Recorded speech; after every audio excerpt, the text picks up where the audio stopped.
Hello guys, welcome to Shweta classes YouTube channel and this is Shweta Tomar. कैसे हैं आप सब लोग? चलिए स्टार्ट करते हैं। चैप्टर प्रैक्टिकल ज्योमेट्री अभी चल रहा है। हम लोग 10.4 तक पहुंच चुके हैं, है ना। 10.4 से पहले अगर आप लोगों ने एक्सरसाइज नहीं देखी है तो वो लोग आप मेरे यूट्यूब चैनल पर प्ले लिस्ट में जाकर देख सकते हैं, ठीक है। इससे पहले वो देखना इसलिए जरूरी है क्योंकि अगर हम लोग सीक्वेंस में चलेंगे तो हमें समझ में आता रहेगा कि प्रोसीजर है क्या।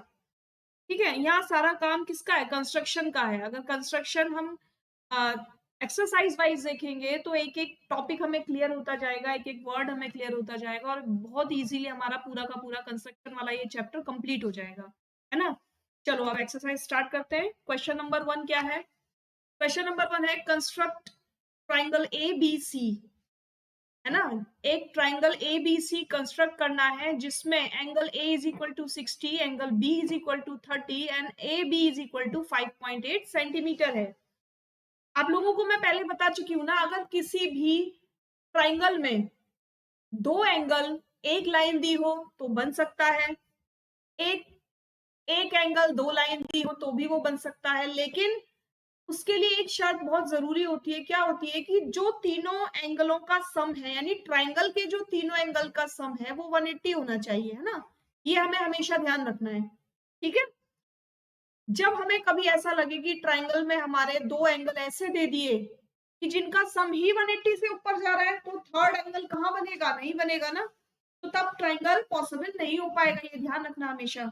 यहाँ हम ट्राइंगल बनाते हैं। चलो सबसे पहले क्या करेंगे, ए बी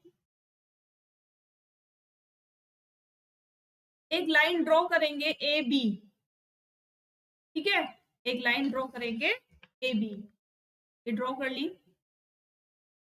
कितनी है? 5.8 दी हुई है तो 5.8 सेंटीमीटर ड्रॉ कर लेंगे। उसके बाद देखो ए पर दिया है 60 डिग्री का एंगल, और एंगल मैंने बनाने आप सभी लोगों को सिखाया ना कंपास से। क्या करेंगे, कंपास में कोई भी डिस्टेंस फिल करेंगे, ए को पॉइंट मानेंगे और एक आर्क लगाएंगे, ठीक है। अब यहाँ बिल्कुल जहां पर उस आर्क ने इस ए बी लाइन को कट किया है वहां पर अपने कंपास को रखेंगे, उसी डिस्टेंस से एक आर्क और लगा देंगे। तो जहां पर इस आर्क ने कट किया है इसको, ये 60 डिग्री का एंगल बन गया आपका, ठीक है। ये आपका 60 डिग्री का एंगल बन गया। अब लाइन बी पर कितना बनाना है? 30 डिग्री का एंगल बनाना है। तो यहाँ भी क्या करना है हमें, इसको पॉइंट मानेंगे, एक आर्क लगाएंगे, फिर जहां पर ए बी लाइन को आर्क ने कट किया है वहां से एक पॉइंट लगाएंगे। अब ध्यान रखना, ये हमें एंगल नहीं मिला अभी। अभी हमें एंगल कब मिलेगा? क्योंकि ये जो एंगल है ये 60 का हाफ है। इसका मतलब जो 30 डिग्री का एंगल बनेगा वो 60 और 0 के बीच में बनेगा। तो क्या करना है हमें, अब हम फिर से एक और आर्क लगाएंगे इस ए बी लाइन पर, जहां फर्स्ट आर्क ने कट किया था उसको पॉइंट मानकर ऐसे। अब जहां दूसरी बार हमने कट किया ना इस वाले पॉइंट को, अब इस वाले पॉइंट को पॉइंट मानकर एक आर्क इस पहले वाले आर्क को कट करता हुआ लगा देंगे, ठीक है। अब ये जो हमें एंगल मिला है, ये एंगल हमें 30 डिग्री का मिला है, ठीक है। जब आप दोनों लाइनों को बढ़ाएंगे, क्योंकि हमें लाइन तो एक ही दी हुई है तो हमें लाइन तो कहीं पर भी मेजर करनी नहीं है, केवल एक लाइन मेजर करनी है, ए बी जो दी हुई है 5.8।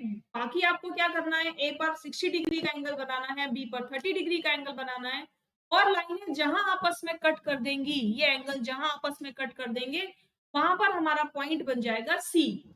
तो ये इस तरीके से आपका एंगल बन गया, ट्राइंगल बन गया, ट्राइंगल ए बी सी, जिसमें angle A is equal to 60 degree, angle B is equal to 30 degree. और हम तीसरा एंगल निकाल सकते हैं ना कि एंगल सी कितना है। अगर पूछा जाए कि मेजर द एंगल सी तो क्या करोगे? As we know, angle A plus angle B plus angle C is equal to 180। Then we have angle A 60 degree, angle B 30 degree, and angle C don't have. That's right here, angle C 180. Now add these angles and subtract from 180, ठीक है। We get the third angle. Angle C is 90 degree. Is that clear? सबको clear हो गया कि हम अगर angle C हमें निकालने को बोला जाए तो how can we find out? निकाल सकते हो ना आराम से। चलो ठीक है, एंगल सी हमें मिल गया 90 डिग्री। पूछा नहीं था लेकिन हमने बता दिया, है ना। चलो अब चलते हैं क्वेश्चन 2 की तरफ। क्या है question 2? Question 2 is construct a triangle PQR if PQ is equal to 5 centimeter. Now draw a line of PQ, it is 5 centimeter. Angle PQR, it means this is the angle, the alphabet which we have right in the middle of three alphabets, वहीं पर angle बनता है, ठीक है। तो angle is Q, तो Q is 105, और 105 का एंगल कैसे बनाएंगे? आप कंपास की हेल्प से ही बनाएंगे। यहां मैं आपको बनाना बताती हूँ। देखो, एक लाइन ड्रॉ करेंगे, फिर इस पर एक आर्क लगाएंगे, आर्क से लाइन को कट करेंगे, ये बनेगा 60 डिग्री, ये बनेगा 120 डिग्री, ठीक है। जहां पर फर्स्ट टाइम कट किया वो 60 डिग्री, जहां पर सेकेंड टाइम कट किया वो 120 डिग्री, और यहीं से एक आर्क लगाएंगे जो होगा हमारा 90 डिग्री का, ठीक है। अब 90 डिग्री पर डैश डैश में एक लाइन ड्रॉ कर लेंगे। क्यों? क्योंकि 90 डिग्री नहीं पूछा, 105 डिग्री पूछा है। अब आप ये देखो कि 105 डिग्री का जो एंगल है ना, वो 90 और 120 के बीच में होता है ना, यानी 90 और 120 के बीच में कितना गैप है बताओ? 30 डिग्री का गैप है ना। लेकिन अगर मैं 90 डिग्री में 30 ऐड करूं तो 120 बनता है, ठीक है। अगर 90 में मैं 30 का हाफ कर दूं, 30 का हाफ कर दूं तो कितना डिग्री बनेगा? 105 डिग्री बन जाएगा ना। बनेगा कि नहीं? इतनी बात समझ में आ रही है मेरी कि मैं आपसे 105 डिग्री का एंगल निकलवाना चाह रही हूँ कंपास की हेल्प से। तो वो हम क्या करेंगे, क्योंकि हमको मालूम है कि 105 डिग्री का जो एंगल बनेगा वो 90 और 20 के बीच में बनेगा।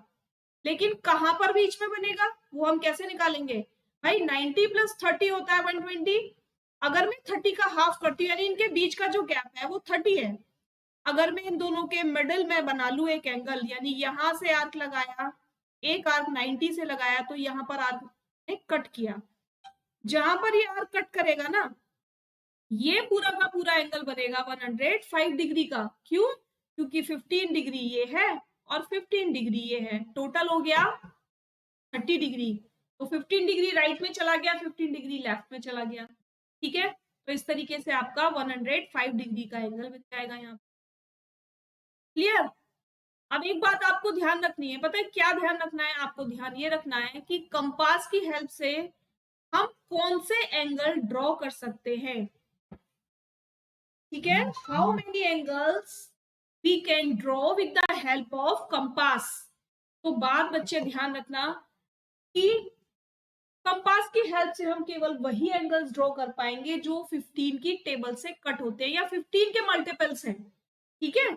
जो भी एंगल 15 का मल्टीपल होगा केवल वही कंपास की हेल्प से हम ड्रॉ कर पाते हैं, और 105 15 की टेबल में आता है, ठीक है।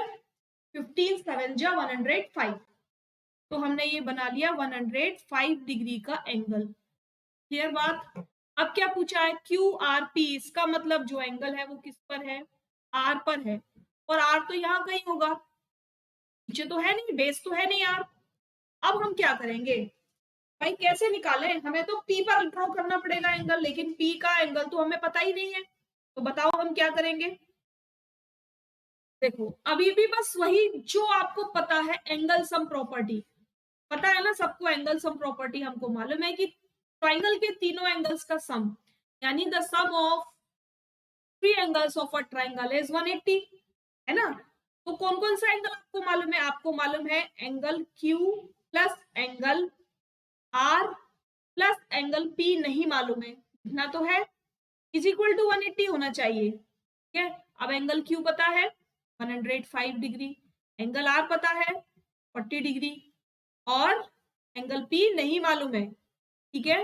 Now add these both angles and subtract from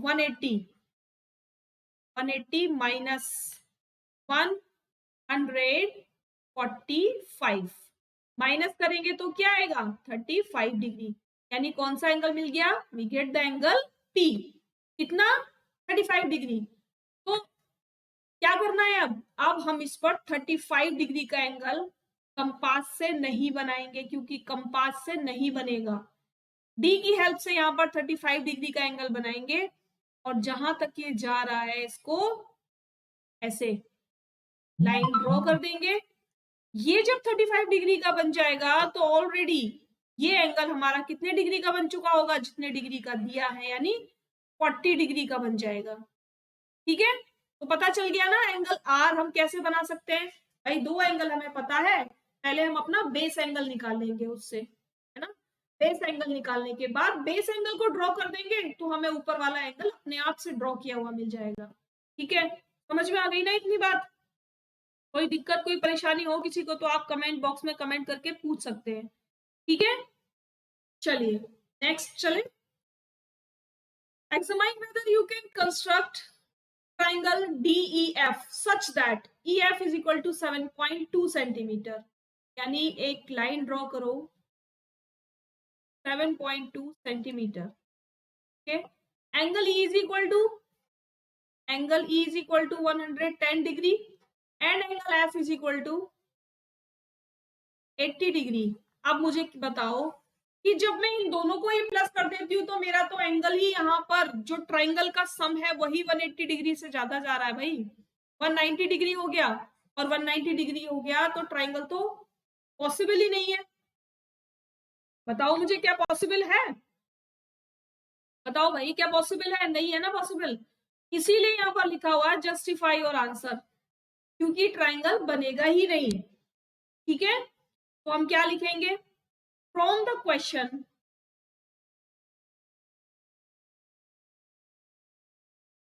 it is given that,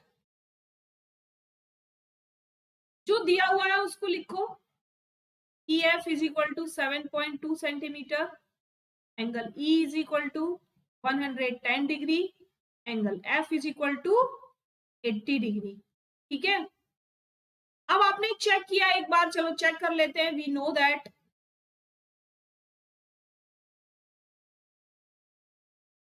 the sum of the angles of a triangle is 180 degree. ठीक है, कि हमको मालूम है भाई कि जो तीनों एंगलों का सम होना चाहिए वो कितना होना चाहिए, वो 180 डिग्री होना चाहिए। ना तो 180 डिग्री से कम होगा तो ट्राइंगल बनेगा, ना 180 डिग्री से ज्यादा होगा तो ट्राइंगल बनेगा। दोनों ही सूरत में ट्राइंगल नहीं बन पाएगा। ठीक है,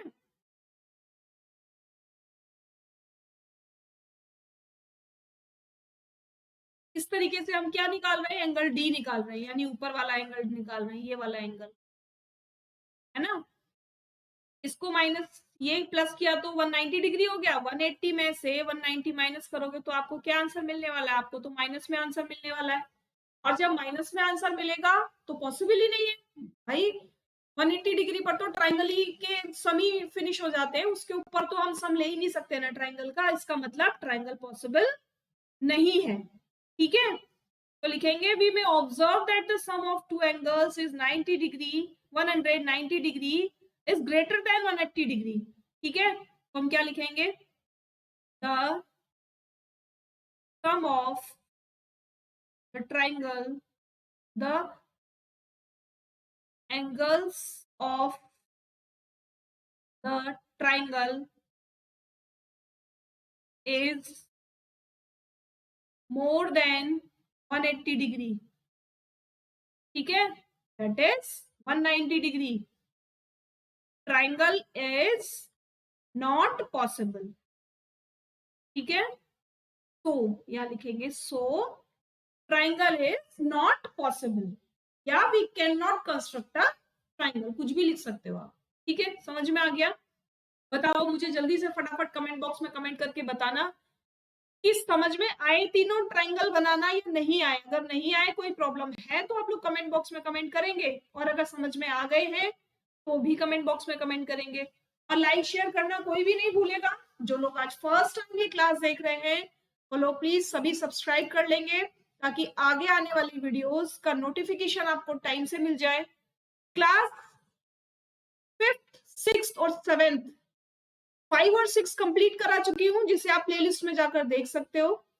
और क्लास 7 कंटिन्यू चल रही है, चैप्टर 1 से लेकर चैप्टर 15 तक कंप्लीट कराएंगे पूरा का पूरा syllabus with each and every question, ठीक है। और वो भी फुल एक्सप्लेनेशन के साथ, ऐसा नहीं होगा कुछ भी हम शॉर्ट में कराएंगे, तो शॉर्ट में कोई काम नहीं होगा, विद एक्सप्लेनेशन जैसे आपको स्कूल में वर्क कराया जाता है। तो आप लोग इसी तरीके से बने रहना हमारे साथ, अपना चैप्टर्स को कंप्लीट करते रहना। आज के लिए केवल इतना ही रखेंगे। कमेंट बॉक्स में कमेंट करके सभी लोग बताएंगे कि वीडियो आपको कैसी लगी, और लाइक शेयर करना कोई भी नहीं भूलेगा, ठीक है। आपकी जो क्लास का टाइम है, यानी जो आपको क्लास मिलती है, तो मैं क्लास अपलोड करती हूँ वो 1:30 PM पर डेली करती हूँ, जिसे आप दिन में किसी भी टाइम देख सकते हो, ठीक है। तो जिस टाइम आपके पास टाइम हो, जिस टाइम आपका मैथ्स करने का मन हो, उस टाइम आप अपनी बुक खोलकर बैठिए, मेरा वीडियो खोलकर बैठिए और अपने क्वेश्चंस को सॉल्व कीजिए। नहीं आता तो एक बार वीडियो देखेंगे, देन उसके बाद सॉल्व करेंगे। 100% आप लोगों से क्वेश्चन सॉल्व होंगे, ठीक है। चलिए कल फिर मिलेंगे, तब तक के लिए thanks for watching, bye bye.